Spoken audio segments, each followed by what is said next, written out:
Pocket LEDs come in all shapes and sizes, and generally speaking, they do just about the same thing, so it's getting harder and harder to stand out from the crowd. Well, FalconEyes came out with the F7 Fold, which is a larger but foldable, and so still pocket-sized RGB LED. It is something new, but is it worth it? Let's get into it.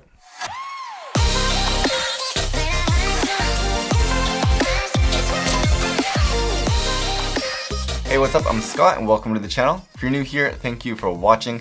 We do all kinds of unboxings, tutorials, test reviews, anything photo and video related, so if you like the content today, please do consider subscribing and hit that little bell icon when you do so to make sure you get notifications of new updates in the future. So getting right into it, the F7 Fold is pretty much exactly what it sounds like. It's pretty much two of their original F7 RGB LED, which I have right here, which are attached with a hinge so that way they can fold in half and be more pocketable, but can still fold open and be used as a single larger panel. Now there are, of course, a larger number of more creative ways that could possibly be used, especially including these two grids which are included and the included kind of diffusion cloth. But I feel like, unfortunately, this is just kind of a gimmick to make something new and cool. Now that's not to say that the lights themselves are not very good, because they are, and we'll get into that in just a minute. But let's just cover a few bits of, I guess you could say, negative feedback that I want to go through first. So these two panels are made very well, almost to a fault. At almost 700 grams total, this is pretty heavy.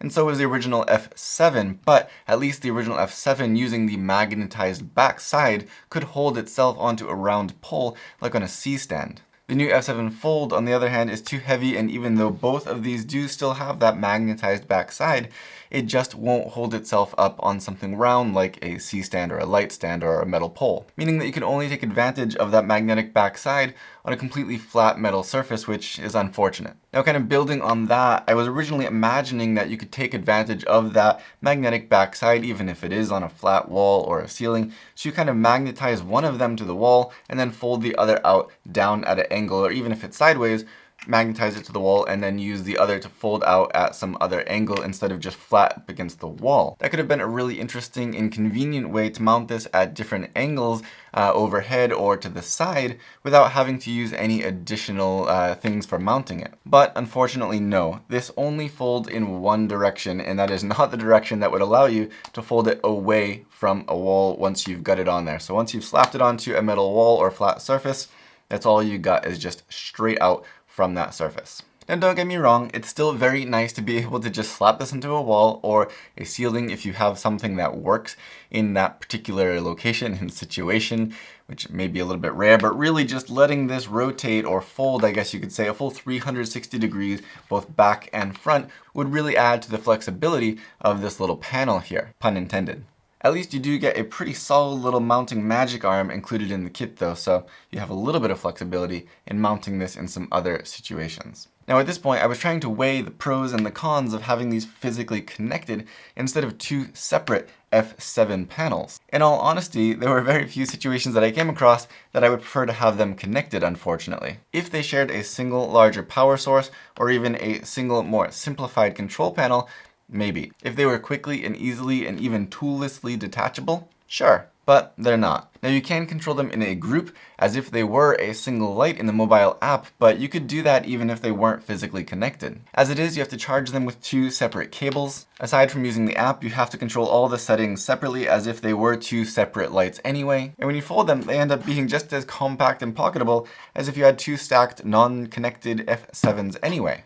Now I realize that these can still do things that the original F7 could not, and we will talk about that now, but I really wish that they had just released something like an F7 Pro with the same updated features and capabilities, and maybe the option to be able to connect them with an optional accessory if you buy more than one. Honestly, I'm probably going to take a hex wrench and try and detach these and use them separately because I think I'll get more use out of them anyway. But the lights themselves are quite good in terms of build quality, light quality, and functionality, and I do love FalconEyes, don't get me wrong. This rim light right behind me is actually the FalconEyes RX 818, which I love, and I do have a few other flex panels from them as well. Anyway, rambling, let's take a closer look at these lights themselves. So, basic specs. They're on screen now, you can read them.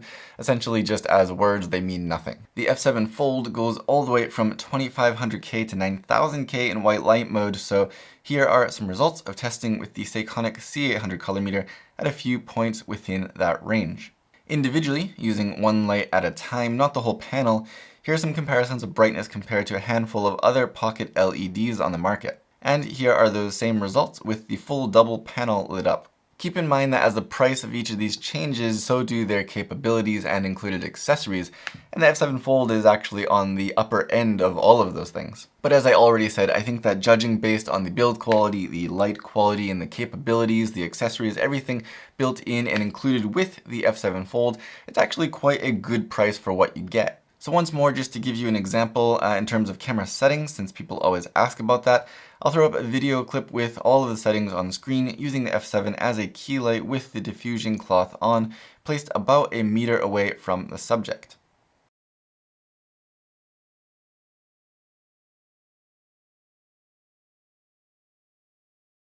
Obviously, there's a huge range and combination of different brightnesses, distances, light settings, camera settings, things like that, but hopefully this can give you kind of a base idea of what you'll get from the F7 Fold.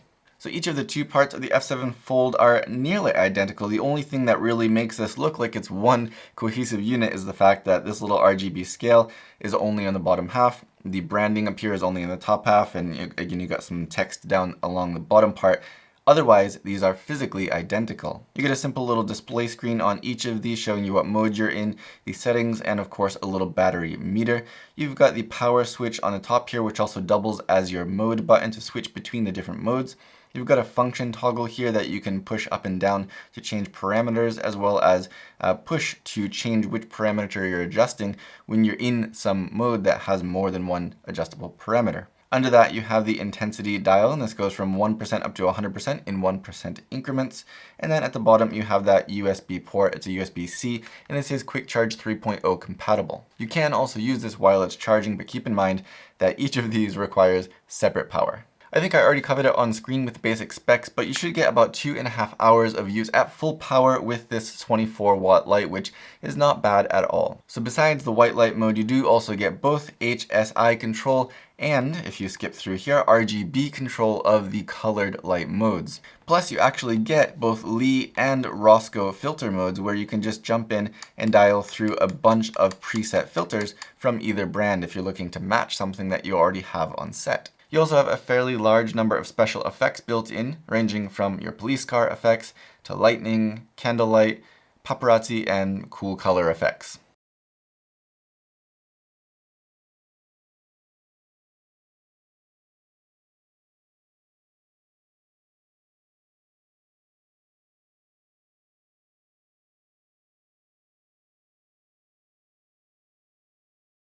What's nice is that these do now have both speed and intensity control without having to dive into the app to adjust that. If you keep clicking through the modes, you'll get to a reset option, which you can click that function dial and scroll up to yes if you want to reset the Bluetooth, so that way if you're having any problems connecting to the mobile app, go in here, reset it, and you should be good to go. Now, without diving too deep into it, the app itself is also pretty good. It's pretty simple and easy to use, and also fairly powerful. It's called Desal Light, and once you open it, you can go ahead and add your lights that you have available, and then add them to different groups or use them individually.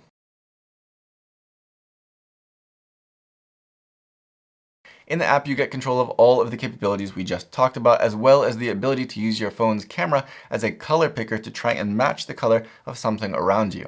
I would love to see a little bit more in-depth control in the app, maybe something that is a little bit above and beyond what you can do with just the light itself, but generally speaking, it is the best way to control these both as a single source. So, should you get the F7 Fold? Well, yeah, I think that pretty good lights, and like I said, considering the build quality, capabilities, light quality, included accessories, and everything like that, I think it's actually a pretty fair price for what you're getting. But the key thing for me is that I do consider these best as two separate lights, F7 Pros, if you will. And I think that with them separated, I can do all that I can do with them connected, and then a whole lot more. I think that if FalconEyes wants to sell this as one single unit, they should combine the power into one shared source, so that way it's simpler for charging. They should simplify the controls in the displays into an all-in-one type deal that controls the whole panel at the same time, while still maintaining the ability to control these different halves separately, of course, as an option in the menu if you want different colors on either side, of course. They should let them fold all the way in either direction just to give them that little bit of extra usability, and they should make it lighter just because the magnets on here are not enough to hold itself up on something round like a C-stand, which is something you often have around on set. But yes, I would still recommend them because the bottom line is they are still good full-featured lights, and worst case scenario, you could try and separate them, which I'm going to do right now. But for now, if you have any questions or comments, let me know down below and I will do my best to get back to you as soon as I can. If you liked this video or found it helpful, don't forget to give me a thumbs up, subscribe to see more in the future, and as always, thank you for watching.